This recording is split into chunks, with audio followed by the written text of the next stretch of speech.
कर्मफलत्यागः त्यागाच्छान्तिरनन्तरम् अद्वेष्टा सर्वभूतानां मैत्रः करुण एव च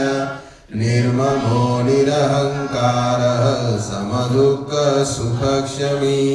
सन्तुष्टः सततं योगी यतात्मा दृढनिश्चयः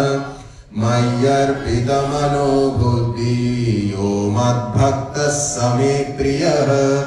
यस्मान्नो द्विजते लोको लोकान्नो द्विजते च यः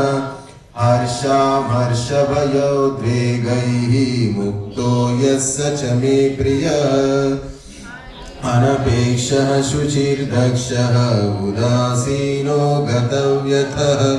सर्वारम्भपरित्यागी यो मद्भक्तः स मे प्रियः यो न रुष्यति न द्वेष्टि न शोचति न काङ्क्षति शुभाशुभपरित्यागी भक्तिमान् यः स मे प्रियः समशत्रौ च मित्रे च तथा मानापमानयोः शीतोष्णसुखदुःखेषु समसङ्गविवर्जितः तुल्यनिन्दास्तुतिर्मौनी सन्तुष्टो येन केनचित् अनिकेतः स्थिरमतिः भक्तिमान् मे प्रियो नरः ये तु धर्म्यामृतमिदं यथोक्तं पर्युपासते श्रद्धाना मत्परमा भक्तास्तेतीव मे प्रियाः। ॐ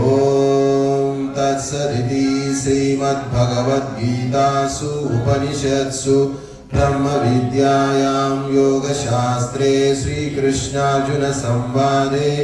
भक्तियोगो नाम द्वादशोऽध्यायः।